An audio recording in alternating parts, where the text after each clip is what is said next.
자, 지난 시간에 계속 이어서 우리 그리스도인들은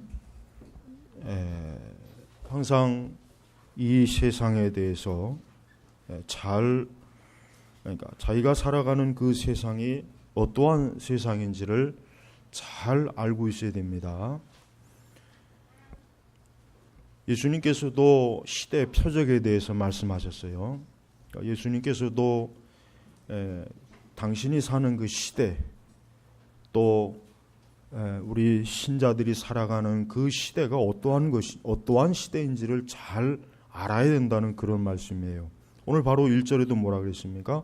너는 이것을 알라. 즉 어떤 사실을 알아야 된다는 거예요. 뭘 알아야 되냐면 말세에 어려운 때가 올 것이다. 자, 봐요. 어려운 때, 어려운 시대라는 거예요. 그러니까 우리 그리스도인들은 과거도 잘 알아야 됩니다.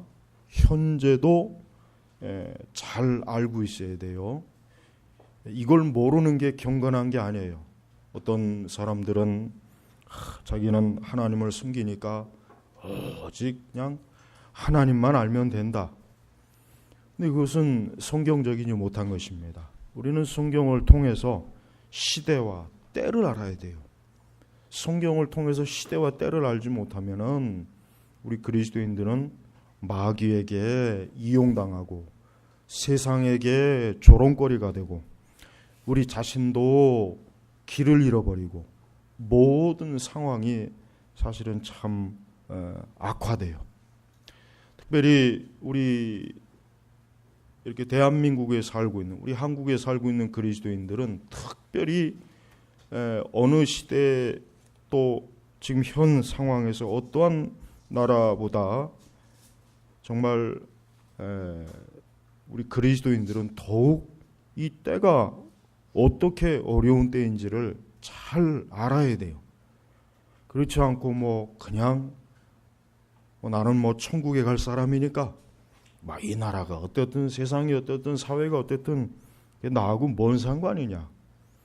그게 바로 수도원 신앙, 수도원주의. 그러니까 우리가 중세 시대의 그 수도원 신앙, 수도원에 들어가면 평생 죽을 때까지 거기 있다가 거기서 무덤 파고 그냥 끝나는 거예요. 그렇게 중세 그 수도사들이 그렇게 살았단 말이에요. 근데 오늘날에도 자칫하면은 그러한 수도원적인 신앙을 가질 위험이 많아요. 세상이 어떻든 게 나하고 뭔 상관이냐. 그냥 나는 열심히 그냥 신앙생활하면 잘하면 되지. 물론 신앙생활을 잘하는 게 제일 중요하겠죠.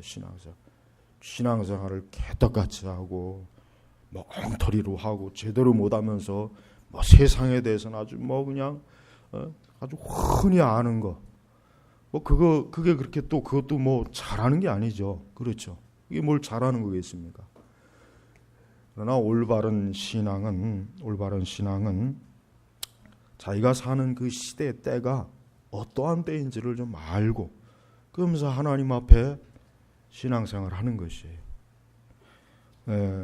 제가 몇 가지 그 통계, 제가 우리 주일학교 저희 교회 학교, 그러니까 어린아이, 근데 또 초등, 그다음에 중등부, 고등부, 대학부, 이런 여러 이제 교회 학교, 앞으로 이제 우리 제네바 교회가 어떻게 이 참 청소년들, 어린아이들, 청년들을 어떻게 하면 성경적 온전한 신앙으로 잘 양육할까? 이제 그거를 지금 커리큘럼을 만들어서 앞으로 이제 이제 실제적으로 이제 교회 학교 교육에 이제 쓰려고 합니다. 그래서 그 여러 이제 자료들을 지금 보고 있어요. 특별히 개혁교회가 중요한 게 있습니다. 오늘 5절에 보면은 경건의 모양은 있으나 경건의 능력은 부인할 것이니, 이게 굉장히 무서운 말씀이에요. 경건의 모양. 이 경건의 모양은 뭘 얘기하겠어요? 이렇게 예배도 드리고 교리 공부도 하고 성경 공부도 하긴 하지만 실제로 뭡니까? 경건의 능력은 없는 거예요. 경건의 능력은 없는 거예요. 이게 굉장히 아주 중요한 말씀이에요. 우리 특별히 우리 개혁교회들, 물론 거의 대부분 다 뭐 무늬만 개혁교회니까 실제적으로 개혁교회라고 해봐야 내가 볼 땐 거의 없어요. 아직 우리나라는 뭐 개혁교회를 하기에는 너무 토양이 나빠서 토양 자체부터 서서히 이게 바뀌지 않는 이상은 안 돼요. 그러니까 우리가 경건의 모양, 우리가 청교도 개혁주의 신앙이다, 이런 경건의 모양 가지고 다 되는 게 아니에요. 실제적으로 뭐예요? 경건의 능력이 있어야 되는 거예요. 그것이 없으면 암만 좋은 표를 갖다 붙이고 뭐 아무리 뭐 좋은 교육 과정을 갖다 붙이고 뭘 해도 소용이 없는 것입니다.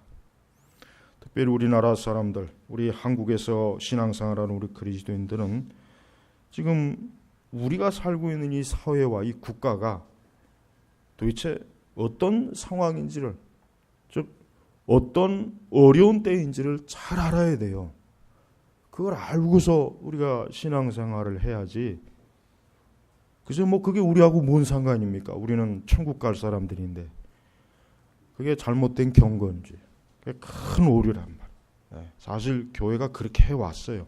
그렇게 해오다 보니까 이제는 뭐 그냥 사방천지에서 그냥 아주 얻어 터지고, 지난주가 제가 말씀드린 것처럼 맞아도 누구한테 맞는 줄 알아야 되는데 누구한테 맞는지도 모르고 맞고 있어요.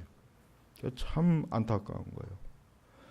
여러분, 지금 우리나라는 2014년 그 1인당 GDP가 28,000달러예요. 세계에서 25위예요. 25위. 아직도 근데 3만 달러가 안 돼갖고 계속 지금 이러고 있죠. 인터넷 속도도 세계 1위예요. 지난주에 또 발표됐더만 세계에서 인터넷 속도가 제일 빠르대요. 그 제일 빠른 인터넷 속도로 뭘 하냐면 인터넷으로 스마트폰 중독, 도박, 이게 세계 평균의 2배. 그 빠른 인터넷 속도로. 또 그뿐입니까? 성매매가 세계 1위예요. 성매매가 세계 1위예요. 음란 사이트 세계 2위예요. 아주 빠른 인터넷 때문에. 참 좋아요. 빠른 인터넷. 세계 2위예요. 국가 경쟁력은 2011년에 11위였다가 2015년에 26위로 떨어졌어요. 떨어졌어요. 알코올 중독, 마약 중독, 담배, 도박, 이게 세계 평균의 2배입니다. 2배. 세계 평균의 2배예요. 그 다음에 우리나라가 반도체가 세계 1위죠. 그 다음에 국제올림픽, 뭐 세계 4위까지, 월드컵도 세계 4위도 해봤고, 미국 유학생 수가 세계 2위예요. 2위. 인구 대비의 세계 2위란 말이에요. 굉장한 거죠. 그 다음에 OECD 그 43개국 중에 그 중고등학교 과학 경연대회 1위. 1위. 굉장히 머리가 좋은 거예요. 수학 경시대 11위. 2012년도. 또 그 파리, 저번에 그 파리 그 채권자 클럽에 우리나라 가입했죠.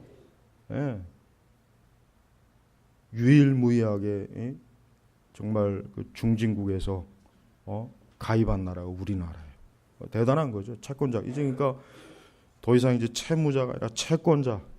굉장히 그 말 그대로 아주 선진국적인 권리를, 이제 경제 권리를 행사할 수 있을 만큼 그런 아주 자격이 있는 거예요. 자, 이런 거는 좀 뭐 참 좋은 거예요. 그런데 이제 또 하나의 통계 비율을 좀 봐야 되겠습니다. 전국의 그 단체장들의 사법 처리 비율이 30%예요. 사법 처리 비율. 그러니까 지방자치제 우리 하고 있잖아요. 사실 이 좁은 놈의 땅덩어리에서 무슨 지방자치제입니까? 참 그 희한한 거예요. 미국이나 중국이나 러시아 같이 땅덩어리가 거대하면은 이해가 가지만 뭐 차로 뭐 이쪽으로 돌고 이쪽으로 해봐야 뭐 몇 시간도 안 걸리잖아요. 요즘 도로가 하도 잘 뚫려서. 근데 이 사법 처리 내용이 뭐냐? 그러니까 정치인, 고위공직자, 기업인, 교육자, 성직자, 특별히 성범죄가 날로 급증해서 2007년에는 13,634건이었는데 2012년 말에는 21,346건. 이게 2013년도 경찰청. 그러니까 그러면서 성범죄율이 우리 OECD에서 선진국 클럽 OECD에서 당당하게 1위를 했어요. 1위. 당당하게 1위. 네, 1위에 1위. 그리고 여러분 우리나라 자살률이 세계 2위예요. 2위. 2000년에서 2012년까지 비율로 100%가 증가했어요. 자살률. OECD 국가 중에 자살률 1위. 34분마다 한 명씩 자살하는 거예요. 그러니까 자살 왕국이라 그러잖아요. 2000년에는 10만 명당 13.8명이 자살했는데 2012년도에는 10만 명당 28.9. 그러니까 거의 30명꼴. 그래서 연간 자살 사망자가 2010년에는 15,566명.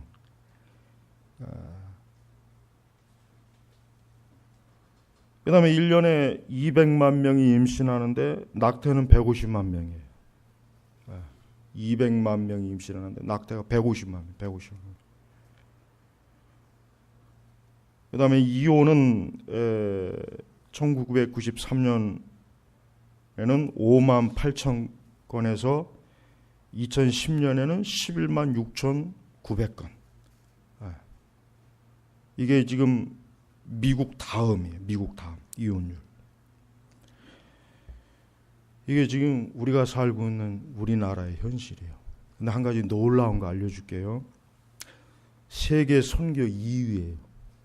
우리나라가. 여러분 우리나라가 교회가 몇 개인지 아십니까? 교회가 몇 개냐면은 6만 교회가 됩니다. 6만. 물론 어떤 통계는 7만이라고 하는데 7만까지는 좀 그렇고 한 6만에서 6만 5천 교회가 돼요.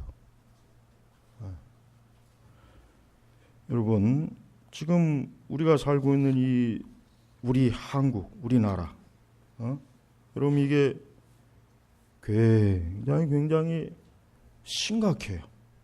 정말 심각합니다. 뭐 어디 이뿐이겠습니까? 온 사회가 굉장히 지금 싸우고 다투는 서로 세대 간에 또 심지어 이제 남자 여자. 그리고 아까 이 자살률이 굉장히 높죠. 그래서 여러분 이제 교회 지금 기독교 신학의 흐름이 하나가 전에는 한 15년이나 20년 전에 아니 한 10년 전만 해도 자살에 대해서는 거의 대부분의 신학자들이나 이 교계에서는 자살은 무조건 안 된다. 전통적으로 자살자는 지옥 간다 하는 이 가르침을 굉장히 철저하게 고수했는데 지금은 이제 또 바뀌고 있어요. 이제는 자살자에 대해서 정죄하지 말아라. 그 왜 그런지 아십니까? 이유가 있어요. 교회를 다니는 사람들 중에 자살하는 사람이 많이 생기니까. 그러니까 여러분 연예인들 자살 많이 하죠. 대부분 다 가만히 보세요. 그 영정사진 앞에 십자가 거의 있어요. 거의 개신교도들이에요. 네. 물론 그 사람들이 제가 보기에는 뭐 교회 신앙생활 뭐 제대로 했겠어요. 교회 몇 번 나가고 뭐 나는 크리스찬입니다. 거의 그러겠죠. 근데 문제는 교회가 이 자살에 대해서 어떻게 할 줄을 모르니까 이제는 어때요? 이제는 자살자 지옥 갔다고 얘기하지 말아라. 그건 옛날 그 신학이고 이제는 자살자도 하나님의 섭리 가운데 하나님이 그들의 영혼을 긍휼히 여기실 것이다. 지금 이렇게 바뀌고 있어요.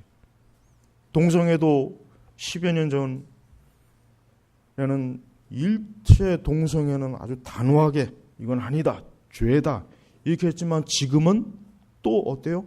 이젠 동성애도 하나님의 섭리 가운데, 은혜 가운데 봐야 한다. 왜 그런지 아십니까? 교회를 다니는 사람들 가운데 동성애 하는 사람들이 많으니까. 이거 어때요? 그러니까 교회가 철저하게 하나님 말씀을 가지고 이 세상과 또 우리 신자들에게 가르쳐야 되는데, 세상이 이렇게 변하니까 이 교회가 좀 변해야 되지 않겠느냐. 자꾸 어때요? 그게 바로 이제 흔히 얘기하는 이 세상과의 이제 타협, 또 우리가 철저하게 고수했던 하나님의 말씀, 진리, 이 교리를 포기하는 거예요. 포기. 왜? 그걸 계속 가지고 있자니 부담이 되거든. 부담이 되는 거예요. 부담도 되고, 그걸 계속 가지고 있으면은 이 세대에 도태될 것 같고, 교회가 시대에 맞추지 못한다. 시대 흐름을 따라가지 못한다. 이제 그런 비판이 자꾸 일어나니까 또 어때요? 그런 거에 대해서 어때요? 또 호의적인, 그런 포용적인 접근으로 이렇게 변하고 있어요. 여러분, 우리나라가 이렇게 상황이 어때요? 굉장히 어렵습니다. 힘들어요. 제가 지난 시간 오전에도 얘기했지만은 그 구한말, 그 시대로 다시 돌아가는 것 같은 상황이 꼭 데자뷰, 꼭 그런 것 같은 상황이 지금 나오고 있어요. 그렇게 모든 면에서 발전하고 발전하지만 현재 우리가 살고 있는 우리 사회, 이 나라, 우리나라 사람들의 정신세계, 이 사회적 삶의 태도, 이 모든 것들이 어떻게 됩니까? 지금 완전히 어때요? 계속해서 땅 떨어요. 거의 야만인 수준으로 지금 떨어지고 있는 거예요. 네. 여러분들 뭐 뉴스에 이렇게 보면 알겠지만은 이렇게 연휴 때 이렇게 보면은 이런 관광지나 이런 데 보면은 쓰레기 더미가 산더미 같죠. 어제 또 9시에 뉴스에 보니까 한강 고수변에서 음식 파는 사람들 전날에 팔던 거 그대로 포장 딱 해가지고 다음날 또 내놔서 팔고, 그리고 공무원한테 이거 단속해야 되는지 아니냐니까 그거 사먹는 사람이 바보지 그거 왜 사먹냐고 그러고. 하긴 맞아요. 그거 사먹는 사람이 바보이긴 한데, 여러분 지금 우리나라는 정치하는 사람들도 엉망이고, 모든 면에서 재벌, 여러분 재벌들이 왜 욕을 먹어요? 여러분 1세대 재벌은 여러분 재벌들의 역사를 잘 알아야 돼요. 1세대 정주영이나 이병철 이런 사람들, 그 시대의 그 기업가들은요, 기업을 국가를 위한 경영을 그들의 기본적인 경영 마인드였단 말이에요. 국가를 위해서. 근데 그 2세대, 3세대 경영하는 그 형편없는 그 재벌 자녀들은 그런 국가 애국심이 없는 거예요. 그냥 막 문어발식으로. 아주 사방천재, 돈만 되면 두부도 팔고, 돈만 되면 번데기도 팔고, 하여튼. 그러니까 재벌들이 이 국가가 망하든 말든 그냥 나만 돈 벌면 된다는, 이게 창업주들하고 다른 거예요. 그러니까 우리가 무조건 재벌을 욕하되 재벌 2세대, 3세대는 욕을 바가지로 해도 되는데 1세대는 욕하면 안 돼요. 여러분 그 정주영 씨나 이런 사람들 일대기 읽어보세요. 물론 그 사람들이 완전한 사람은 아니죠. 우리 기독교적인 관점으로 지금 평가하는 게 아니에요. 그래도 국가를 위해서 뭔가 애국하는 마음으로 기업을 했단 말이에요. 근데 그 2세대, 3세대는 그냥 돈만 되면 그 땅콩 사건도 봐요. 땅콩 사건도 그렇고. 여러분 지금 우리 한국 사회는 무너지고 있어요. 무너지고 있습니다. 우리가 그걸 알아야 돼요. 여러분들, 저도 자녀를 키우지만 여러분들 자녀들 키우죠? 여기 우리 청년도 있죠? 그걸 알아야 돼요. 우리는 지금 무너지는 가운데 있어요. 무너지는. 그리고 지금 어디를 봐도 다시 일어날 만한, 일어나고 있는 게 보이질 않는 그런 세상에서 우리가 살고 있는 거예요. 오늘 말씀처럼 아주 어려운 때예요. 영적으로도 어렵고 환경적으로도 어렵고 모든 면에서 어려운 때. 정신을 못 차릴 만큼 어려운 때란 말이에요. 우리가 살고 있는 때가. 그러니까 우리가 지금 우리 믿는 우리 성도들이 이런 어려운 때를 살아가고 있다는 걸 먼저 인식을 해야 돼. 이런 걸 인식을 하지 못하고 그냥 마냥 수도원적인 신앙, 뭐 세상이 난 세상하고는 상관없는 사람이야. 그냥 나는 맨날 교회에서만 열심히 신앙생활 하면 돼. 그건 굉장히 잘못된 거예요. 우리 그리스도인들이 천국에 가기는 가지만 그러나 하나님께서 우리가 살고 있는 시대와 그 사회, 그 지역, 그 나라, 그 민족, 그 영토, 우리가 그곳에서 하나님께서 나에게 주신 하나님의 선하신 뜻이 있고 하나님의 영광을 위해서 살아야 될 귀한 사명이 있단 말이에요. 이런 것들을 우리가 무시하고 골방에서 기도만 하면 다 되는 것이냐, 그래서 우리끼리 모여 예배만 드리면 다 되는 것이냐, 이거는 성경적 신앙이 아니에요. 이건 성경적 신앙이 아니에요. 무엇보다도 여러분, 또 하나 이제 가장 중요한 것은 우리 그리스도인들이 오늘 제 계속 말씀해 보면 있지만은 지금 바울이 지적하는 것은 사실은 어떤 사회적, 계급적, 무슨 정치적, 경제적, 구조적 이런 문제를 지금 지적하는 게 아니에요. 인간의 가장 기본적인 품성과 태도에 대한 걸 지적하는 거예요. 자, 이제 기독교적인 관점을 우리가 이제 바라봐야 돼요. 여러분, 우리 기독교는 제가 지금까지 말했으니까 어떤 이러이러한 사회학이 있으니까 뭐 이런 걸 변화시켜보자.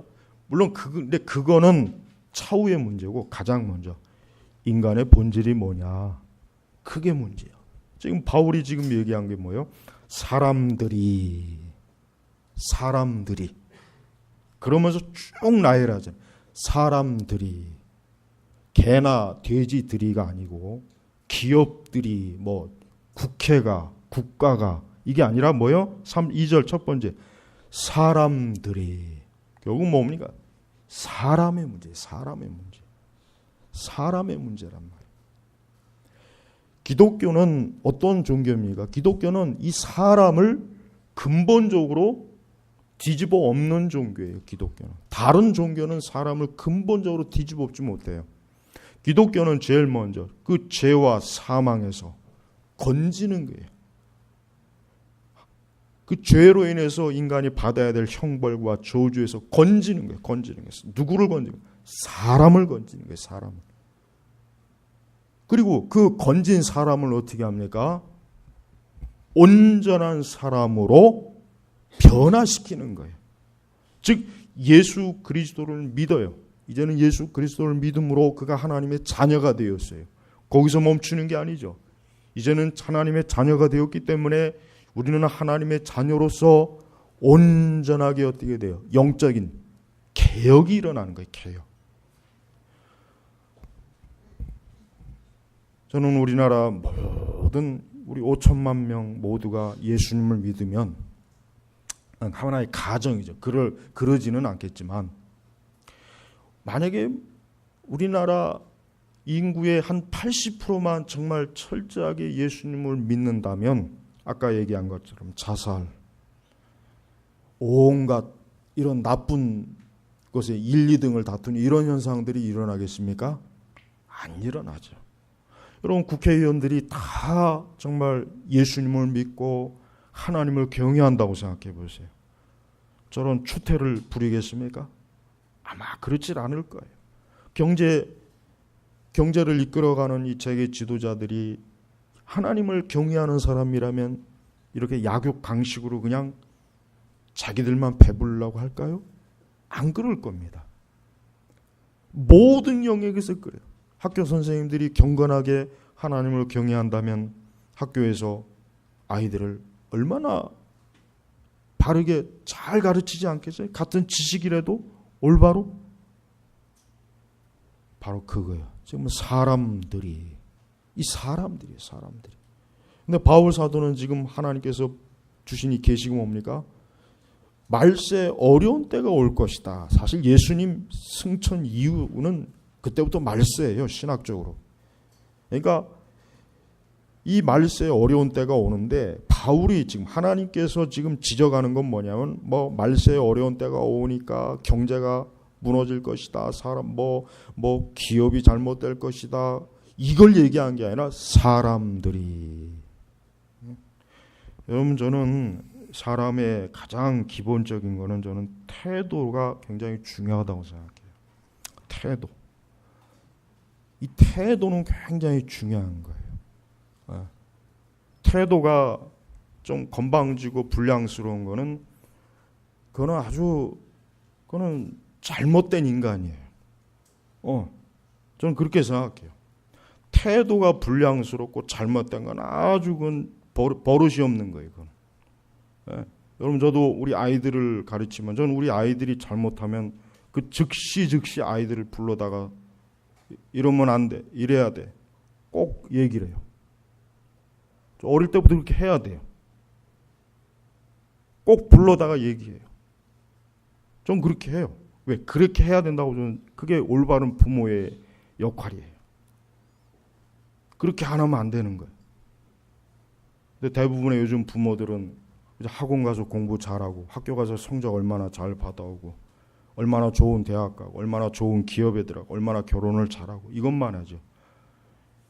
그러니까 그 아이들이 결국은 부모도 모르고 엉망이 되는 거예요. 폐륜아가 되는 거예요. 그리고 그 아이들이 사회에 나가면 아까 얘기했지만은 아무리 좋은 스마트폰 쓰고 좋은 명찰을 굴리고 다니면 뭐 하겠어요. 하고 다니는 짓은 사람답지 못한 핫짓을 하고 다니는데 그런 거 아니겠어요. 저는 이 태도를 굉장히 중요하다. 우리 그리스도인들은 이 태도를 잘 가져야 돼요. 지금 바울이 말하는 것은 기본적인 인간으로서의, 즉 원래 사람은 이렇지 않았는데 죄로 인해서 타락해서 사람이 태도 자체가 이렇게 개판이 되었다. 즉 그걸 얘기하는 거예요. 어렵게 이해할 필요가 없어요. 원래 사람은 이렇지 않았다. 그렇죠. 원래 사람은 자기를 사랑하는 게 아니라 하나님을 사랑하는 게 원래 하나님의 사람의 창조 목적이에요. 근데 타락하니까 자기를 사랑해요. 도를 사랑하는 게 인간의 원래 모습이 아니었는데 타락하니까 돈을 사랑해요. 또 계속 줄줄이 나오죠. 교만, 자랑, 모독, 부모를 거역하고 감사하지 않고 거룩하지 않고 무정하고 화해하지 않으며 비방, 절제, 사나움이 선한 것을 좋아하자, 배신, 신의가 없는 거예요. 신의가. 믿을 만한 사람이 아니라 신의를 배신하는 거죠. 은혜를 모르는 은혜를. 조급, 자만, 쾌락. 원래 사람은 이렇지 않았어요. 원래 첫사람 아담은 전혀 이렇지 않아요. 이 반대의 현상이 나타난 사람이었는데 사람이 죄로 인해서 타락하고 그 속에 악이 가득하니까 본성이 타락하니까 사람이 이런 태도가 나오는 거예요. 이런 태도가. 우리 그리스도인들은 정말 자기 자신이 거듭나고 중생했다면 자기에게서 이러한 태도가 나오지 못하게 해야 돼요. 이러한 태도가 나올 때마다 그걸 즉시 인식해서 그때 바로 회개하고 바로 잡아야 된단 말이에요. 여러분 군대 가면은 남자들이 제일 많이 훈련하는 게 뭡니까? 군대 가면 바로 제일 많이 훈련하는 게 뭐예요? 제식 훈련이에요. 줄 서는 거, 줄 맞추는 거, 줄 맞추는 거. 차렷, 뒤로 돌아, 앞으로. 이 제식 훈련을 가장 먼저. 왜냐? 사회에서 그냥 지 멋대로 개 망나니처럼 막 뛰고 다니는 그 젊은 청년들을 잡으려면 어떻게 되겠어요? 군대식으로. 군인을 만들려면 제일 먼저 다듬어야 되거든요. 어떻게 그럼 다듬는 게 어떻게 돼요? 제식 훈련부터 시키는 거예요. 그래서 딱 오와 열을 맞추는 것부터. 하여튼 오와 열을 맞추는 건 기본이에요. 기본. 조금이라도 좀 튀어나오면 그냥 군합발이 벌써 날라와요. 줄을 조금만 못 맞추거나 발 맞추고 그거 틀리면 아주 골치 아파요. 그게 아주 얼마나 스트레스입니까? 자기 하나 틀리면 단체로 다 기합받고 오와 요를 맞춘. 그게 뭡니까? 군인을 만들려 군인의 태도를 먼저 만들어야 되는 거예요. 군복을 입혀놨다고 군인이 아니죠. 물론 이제 군복을 입혀놓으면 대한민국 남자들은 개가 된다 그래요. 점잖은 신자도 군복 입혀놓으면 길거리에다 오줌 싸고 아무데나 앉아서 그냥. 여러분 태도가 중요한 거예요. 그러니까 우리 그리스도인들은 자신이 영적인 태도가 하나님 앞에 먼저 올바로야 돼요. 여러분 저도 20몇 년 동안 사역을 하면서 가장 신자들에게 가장 큰 결석, 가장 안 좋았던 거 딱 가장 첫 번째는 태도의 문제예요. 뭐 성경도 많이 알고 새벽 기도도 열심히 나오고 철학 기도도 열심히 나오고 주일도 잘 성수하고 뭐 하는데 영적 태도가 불량해요. 교만하고 잘난 척하고 교회 안에서 성도들하고 싸움 붙이고 이간질하고 여기 나와 있는 이런 짓을 하는 이런 짓을 해요. 태도가 잘못된 거예요. 태도. 그러니까 인간이 기본적으로 갖춰야 될 태도가 어떻게 해서 이게 형성이 됩니까? 이거는 단순히 뭐 어디 가서 예절 교육을 받는다고 해서 되는 게 아니에요. 근본적으로 그가 그리스도의 피로 중생하고 거듭난 이후부터 기본적으로 이러한 잘못된 죄악의 태도가 고쳐지고 바로 잡아지는 거란 말이에요. 우리 한국 사회가 5, 6년 전부터 제가 전에도 얘기했지만은 지금도 그래요. 인문학에 대한 막 열풍이 굉장히 많이 불어요. 그래서 기업체들도 막 인문학 강사들 불러가지고 막 기업 임원들, 사원들 교육도 시키고 서점에 가보십시오. 인문학 책들 굉장히 많습니다. 다양하게. 그다음에 여러분 인문학의 목적이 뭔지 아십니까? 인문학의 목적이 뭐냐면 이제 중세 시대부터 이제 중세를 중심으로 이제 인문학이 발달됐단 말이에요. 역사적으로 보면은 인문학이라고는 한마디로 얘기하면 사람이 어떻게 살아야 되는가 그걸 알려주는 게 인문학이에요. 쉽게 얘기하면은 우리 한국 사회가 물론 좋은 현상이긴 해요. 그동안 막 열심히 달려오고 열심히 일했는데 뭔가 모르게 사람답지 못한 것 같다. 그런 걸 인식하게 되니까 야 우리 인문학을 좀 공부해보자. 그래서 막 맹자, 공자, 노자, 심지어 마르크스 막 그런 것들을 막 열심히 공부하는데 문제는 뭐냐면 하나도 나아지지 않았어요. 저는 그걸 현상을 유심히 봐요. 야, 우리 한국 사회가 이렇게 인문학이 이젠 사람들이 좀 교양, 참 사람이 좀 사람답게 품위 있게 뭔가. 근데 전혀 달라지지 않고 오히려 상태가 더 나빠지고 있어요. 내가 볼 때 더 나빠져.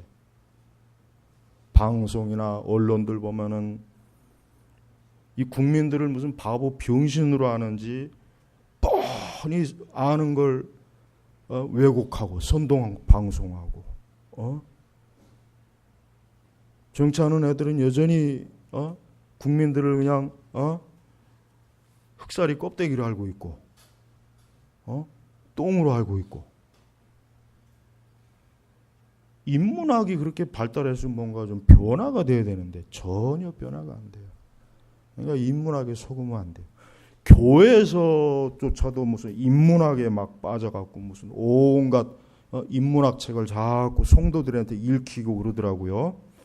그건 정말 나쁜 짓이에요. 그건 죄예요. 성도들은 먼저 성경을 열심히 읽어야 돼요. 두 번째는 성경을 바르게 알려주는 좋은 신앙서적을 열심히 읽어야 돼요. 그 두 가지나 잘하면 좋겠어요. 무슨 뭐 니체니 플라톤이니 소크라테스니 마르크스니 그런 온갖 인문학 저자들의 책이 읽는다고 해서 그 사람이 경건해지는 게 아니에요. 경건은 오직 하나님의 말씀으로만 되는 거예요. 이 생명의 말씀으로 되는 거예요. 그러니까 목사님들은 하나님의 말씀이나 좀 똑바로 가르치고 우리 성도들은 무슨 허영심에 빠지지 말고 자기 자신의 하나님 말씀으로 이 말씀을 통해서, 이 생명의 말씀을 통해서 자기 자신의 태도를 바로 잡아야 되는 거예요. 바로 잡아야 되는 거예요. 네? 교회를 아무리 오래 다니면 뭐 하겠어요? 기본적으로 성도로서, 신자로서 기본적인 태도가 안 돼 있어요. 책임감도 없고 자기 마음대로고 이렇게 신앙생활하면은 교회가 5만 개, 6만 개가 있으면 뭐합니까? 여러분, 교회가 5만 개, 6만 개 있는 게 적은 게 아닙니다. 그거 굉장히 많은 거예요. 굉장히 사실 많은 거예요. 그런데 그렇게 교회가 많은데 아까 얘기했지만 자살률, 이혼율 뭐 그뿐이겠습니까? 좋지 않은 모든 것들이 왜 항상 이게 선두에 왜 있냐 이거예요.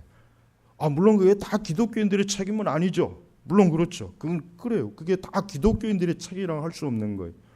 근데 아까 지난 시간에 제가 뭐라 그랬습니까? 우리 성도들이 이 세상과 이 세대를 위해서 기도하지 않으면 상황이 어떻게 되겠어요? 더 악화가 되는 거예요. 더 악화가 되는 거예요. 그러니까 바울도 지금 이게 뭐냐면 사실은 말세 어려운 때가 올 것이다 하면서 사람들이, 여기서 이 사람들은 사실은 누구냐면 예수 그리스도를 믿지 않는 불신자들, 자연인들을 사실은 얘기하는 거예요. 사실은 1차적으로. 그런데 제가 지금 여기서 가장 핵심적으로 하고 싶은 말씀은 과연 여기서 나타나는 이러한 현상, 이러한 태도가 교회 안에 있는 사람들의, 지금 오늘 주일날 대한민국 전체가 지금 오늘 주일이라고 해서 예배 드릴 거예요. 그들에게서 나타나지 않겠습니까? 저는 절대로 그렇지 않아요. 우리 착시 효과에 속으면 안 돼요. 사실 많은 이렇게 교회를 다니고 뭐 교회에서 뭐 하여튼 이런 사람들도 여기서 말하는 사람들이 자기를 사랑하며 돈을 사랑하며 자랑하고 교만, 감사, 거룩하지 않고 자만, 쾌락, 하나님 사랑하는 것보다 더하며 이런 것들이 우리 믿는 사람들에게 정말 없겠습니까? 없다면은 감사한 일이지만 실제로는 그렇지가 않습니다. 사실은 교회 안에 있는 사람들도 여기 지금 바울이 말한 이 사람들이 하는 이러한 현상과 이러한 태도가 고스란히 나타나고 있어요. 이걸 알아야 된단 말이에요. 이거 알아야 돼요. 우리가 이걸 정말 심각하게 인식해야 돼요. 그러니까 교회가 5만, 6만 있으면 뭐 하겠어요? 그것 때문에 서울 시내가 좋아졌습니까? 여러분, 서울 시내 교회 굉장히 많잖아요. 막 대형 교회도 막 몇만 명, 몇천 명 되는 교회도 많고, 강남에 저렇게 큰 대형 교회들이 많지만 대한민국에서 제일 타락한 곳이 강남이에요. 술집들, 우리나라에서 최고의 술집들이 다 어디에 있습니까? 강남에 다 있죠. 사람들이 가장 허영심 많은 사람들이 어디 계세요? 강남이죠. 강남 사람들은 듣기 불편하겠지만 그건 객관적인 사실이에요. 인간의 허영심은 자연적으로 드러나게 돼 있습니다. 숨길 수가 없어요. 부와 사치를 좋아하고 화려한 걸 좋아하고, 그게 허영이에요. 허영. 네, 허영이란 말이에요. 네, 아시아에서, 전 세계에서 제일 옷을 잘 입는 민족이 우리 한국 사람이래잖아요. 외국 사람들이 와서 보면 옷이 굉장히 잘 입고 다닌다 그래요. 잘 입고. 허영심이에요. 외국 사람들은 가볍게 청바지 티셔츠 입는데 우리는 운동을 나오면 화장 다 하고 그냥 운동 나오는데 왜 화장하고 나오는지 모르겠어요.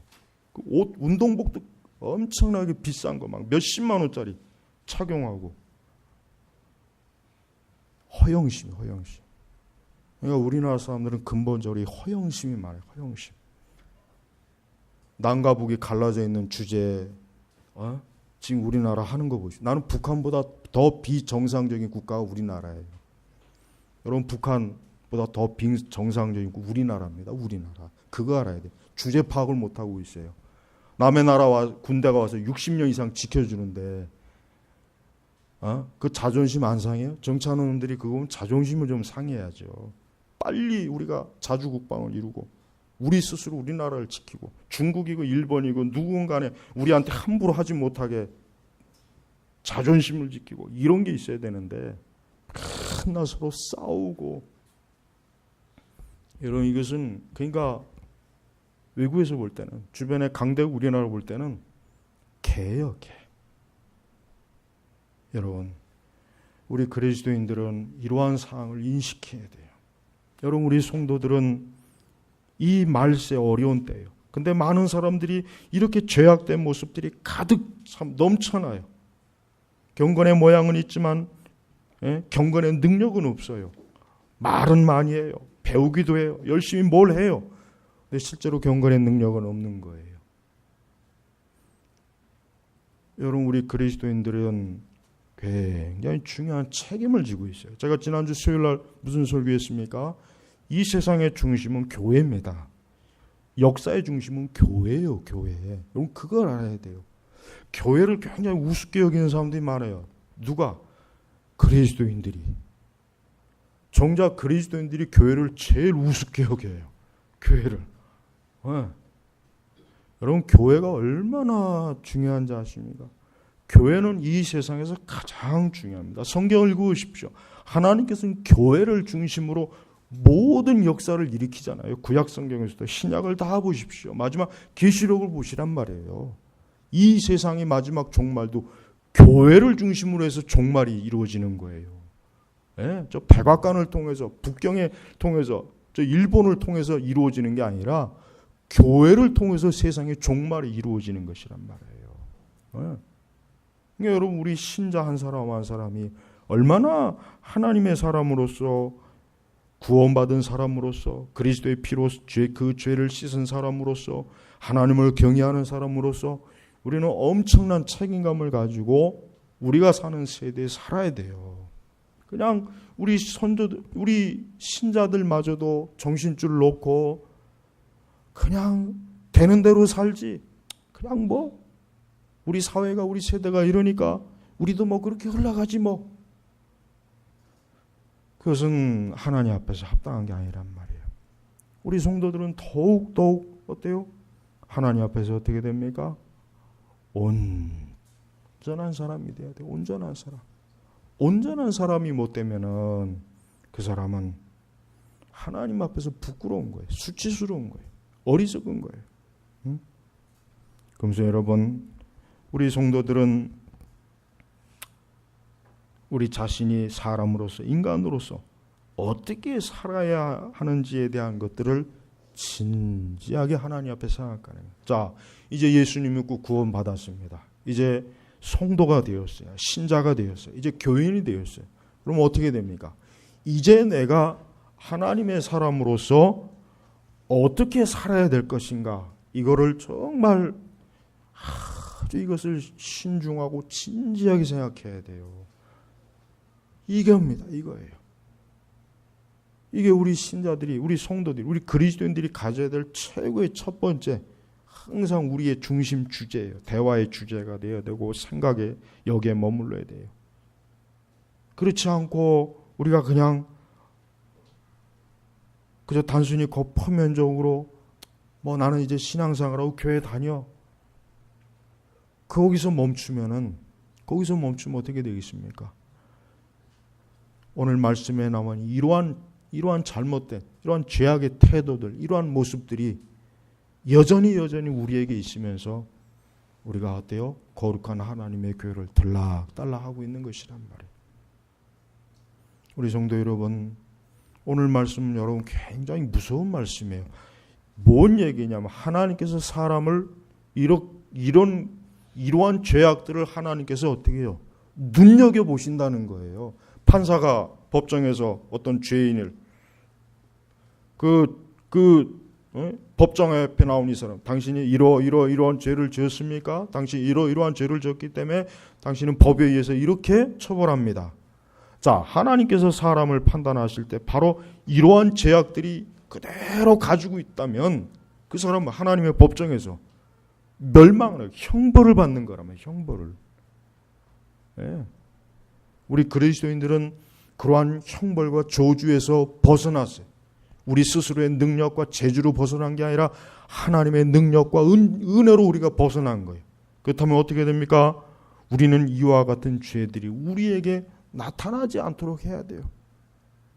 그래서 우리는 하나님을 사랑하는 게 가장 먼저고, 역시 또 돈을 사랑하지 말고 하나님을 사랑해야 되고, 자랑하지 말고, 자랑하려면 우리가 복음을 자랑하고 진리를 자랑해야 되겠죠. 그다음에 교만하지 말고, 여러분 이 교만도 보통 큰 죄가 아니에요. 교만. 우리나라 사람들은 기본적인 교만이 충만해요. 그 충만한 데 위에다가 또 교만을 쌓아요. 예. 우리는 교만, 특히 우리 신자들은 이 교만의 죄가 가장 첫 번째 죄예요. 첫 번째. 교회가 싸우는 이유가 뭔지 아십니까? 교만하니까 그러는. 교만한 사람들이 모여 있으니까 교회가 싸우는 거예요. 다른 이유가 없어요. 모든 문제를 파고 들어가면 결국 교만이 나오는 거예요. 항상 그리스도 앞에서 자기 자신은 죄인이다. 나는 정말 보잘것없는 죄인이라고 생각하면서 사는 사람이 교회 안에서 큰 소리 뻥뻥 치고 잘났다고 막 삿대질하고 교회 곳곳을 들쑤적거리면서 교회를 시끄럽게 하겠습니까? 안팎으로? 그렇게 못합니다. 모독하며 또 부모를 감사하지 않고 거룩하지 않고 여러분 감사도 잘해야 돼요. 성도는 항상 하나님 앞에 감사하는 마음으로 살아야 돼요. 감사. 감사할 줄 알아야 돼요. 입으로만 감사하지 마세요. 하나님 앞에 우리의 감사의 표시는 뭐예요? 하나님 앞에 예물을 드리는 거예요. 주님의 몸된 교회를 위해서 헌신하는 거예요. 교회를 위해서 뭐 조금 하는 거 귀찮게 여기거나 불편하게 여기거나 그거 가지고 짜증내는 사람들은 그 사람들은 예수님 믿는 사람이 아니에요. 아니니까 그런 거 아니니까. 예수님 믿는데 그럴 수는 없어요. 저는 그렇게 아주 확 단정을 합니다. 또 거룩하지 않으면 거룩. 참 이것도 굉장히 지금 사실 이게 하나하나 다룰 게 우리 실천적인 신앙에서 다룰 게 굉장히 많아요. 응? 무정하고 정이 없는 거, 정내미가 뚝 떨어지는 거. 제가 이제까지 살아보면서 제일 인간적으로 좋은 사람이 어떤 사람이냐면 불교인들과 천주교인들이에요. 진짜입니다. 근데 개신교인들은 정말 정이 없어요. 가면 갈수록 굉장히 개신교인들은 아주 정남이가 뚝뚝 떨어져요. 그런 일 많습니다. 예배당 건축하면 제일 방해하는 사람이 누군지 아십니까? 그 주변에 사는 장로 권사들이에요. 거의 그럽니다. 예배당 건축하면 알고 보니까 어느 교회 장로 권사들이 자기 집값 떨어진다고. 진짜 이런 일 비일비재예요. 예. 불신자들도 사람을 상대해 보면은 개신교인들은 교패 달린 집 가면 물 한 잔도 안 주고 막 쌀쌀 맞고 계산적이고 그런 것 때문에 전도 막히는 일도 비일비재합니다. 그러니까 정내미가 뚝 떨어지는 거, 그 죄입니다. 죄. 사람이 조급하고 화해하지 않고 절제사나하고 자만, 쾌락. 세계에서 제일 인터넷을 잘 깔아놨더니 그걸 가지고 음란 사이트 세계에서 2위, 미국 다음으로 2위. 인구 대비로 하는 거기 때문에 인구가 만약에 우리나라가 1억이나 2억 있으면 세계 1위가 되는 거예요. 사실은. 일본이 우리보다 인구가 2배 조금 많잖아요. 1억 2천만 이런 층. 근데 아까 얘기했잖아요. 범죄나 이런 것들은 2배. 일본을 능가한지 우리가 그 길을 했어요. 그 길. 일본을 이겼어요. 참 좋은 거로 이겨야 되는데. 근데 부끄러운 거는 외국 사람들이 우리나라 옛날에 김포공항 이렇게 들어오다 보면 지금 인천공항 쪽은 제가 저녁에는 못 봐서 그랬는데 십자가가 쫙 늘어서 있는 거 보면 굉장히 신기하대잖아요. 남산에 올라가면 십자가가 야, 이 나라가 기독교 국가인가 보다. 그렇게 많이 착각한대요. 미국 사람의 유럽 사람들은. 근데 정작 그렇게 많은 5만 6만 교회가 있고 오늘도 이렇게 엄청난 사람들이 와서 예배를 드리지만 전혀 우리 사회는 더 나아진 게 없는 거예요. 더 나아진 게 없습니다. 여러분 이거 굉장히 이게 뭐 저하고 우리하고 무슨 상관이 있어요? 그냥 우리만 잘하면 되지. 그렇지 않습니다. 그렇게 하면 안 돼요. 그렇게 살면 안 돼. 기독교인들이 그러면 안 돼요.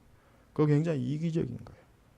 바로 이런 것 때문에 지난 주일 오전 때 너희가 이런 것 때문에 하나님 앞에 기도해야 된다. 그래야 너희들이 평안하게 신앙생활한다. 이런 것 때문에 너희가 기도해야 된다 이거예요. 응? 또 가장 강조하고 싶은 거는 하나님을 사랑하는 것보다 쾌락을 사랑. 여러분, 제발 우리 성도 여러분, 올해 이제 7월 달이에요. 벌써 반년이 갔습니다. 제발 우리 성도 여러분, 제가 부탁을 드립니다. 지금보다 더 하나님을 좀 더 많이 사랑하셔야 돼요. 그래야 됩니다. 예. 지금 하시는 것 가지고 이 정도면 돼. 그렇지 않습니다. 절대 그렇지 않습니다. 예수님 말씀처럼 먼저 그의 나라 그 일을 구하세요. 먼저 항상 예배. 예? 항상 예배 잘 드리고 주일 성수 잘하고 하나님 앞에 헌신하세요. 마음을 다해서 하나님 사랑하세요. 교회 사랑하세요. 사람을 우선으로 여기지 마세요. 모든 문제를 사람으로 중심으로 문제를 풀면 하나도 해결이 안 되지만 하나님을 중심에 놓고 풀으면 해결이 다 됩니다. 제발 사람 우선 여기지 마세요. 집안에 뭔 일이 있다고 예배 팽개치지 마시고 먼저 예배 먼저 드리세요. 먼저 하나님 경외하세요. 하나님을 사랑한다는 게 뭐겠습니까? 하나님을 제1로 아는 거예요. 제1. 그냥 하나님이라면 벌벌 떠는 거. 자식이라면 벌벌 떠는 것처럼 옛날 우리 할아버지 할머니들이 자식이라면 벌벌 떨잖아요. 지금도 그렇겠지만. 그럼 하나님이라면 벌벌 떨어야 돼. 하나님이라면 뭐 만사가 다 필요 없어. 만사 다 제치고 하나님이 제일 먼저지. 예수님이 제일 먼저지.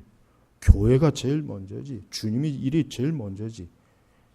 이게 하나님이 사랑하는 거예요. 그런 거 없으면 안 돼요. 어떻게 보면 지금 같은 시대는 이게 좀 더 너무 심하다고 여길 수 있는 시대 같지만은 옛날엔 다 그렇게 신앙생활 했습니다. 다 그렇게 신앙생활 하면서 우리나라 교회가 세워졌는데 이제 그렇게 신앙생활한 세대는 다 이미 천국 가고 그렇지 못한 2세대, 3세대가 지금 교회를 꾸려가는데 교회가 어때요? 엉망이지 않습니까? 엉망이죠. 교회 얼마나 지금 교회에서 서로 고소하고 서로 싸우고 그냥 교회가 무슨 마피아들이 모여서 무슨 하는 곳인지 맨날 교회 가면 무슨 교회 정치 오늘 이 교회에서 무슨 오늘 하는데 우리 서로 반대합시다. 오늘 목사님 하는데 이거 반대합시다. 장로님 오늘 끌어내립시다. 우리 교회 오늘 뒤집어 엎어버립시다. 그거 가지고 또 책 내는 인간도 있고 또 한심한 인간들이에요. 그럴 시간 있으면 저 불교나 천주교 비판하는 책 좀 내지. 그럴 시간 있으면. 자기 얼굴에 맨날 침 뱉대. 우리는 지금 하나님을 사랑하지 않는 사람들이 모여서 교회가 이루어진 시대를 살고 있어요. 오늘의 핵심은 그겁니다. 하나님을 사랑하지 않으면서 그냥 교회를 다니는 사람들이 거의 80-90%인 그러한 시대, 그러한 교회가 있는 시대를 우리가 지금 살고 있습니다. 그러니까 얼마나 말도 안 되는 이상한 주장들이 많이 나옵니까?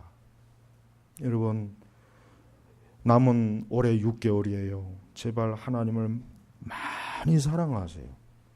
그리고 여러분이 하나님 앞에 내가 어떠한 태도로 하나님을 섬기고 하나님 앞에 사는가를 생각하세요.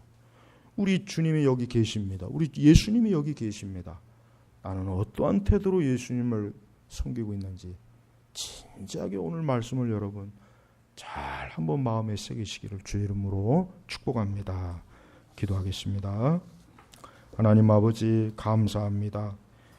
우리는 참으로 큰 죄인입니다. 그냥 죄인이 아니라 죄인 중에 괴수들입니다. 그래서 이 시간 예수님께 그저 용서를 구하고 자비를 구하고 긍휼을 구할 뿐입니다. 예수님의 피로 우리의 죄를 씻어주시고 우리가 하나님을 더 많이 많이 사랑하는 하나님의 백성으로, 하나님의 자녀로 이제 또 남은 올해 6개월을 지낼 수 있도록 하나님 도와주옵소서. 감사하며 우리 주 예수님의 이름으로 기도 올렸습니다. 아멘.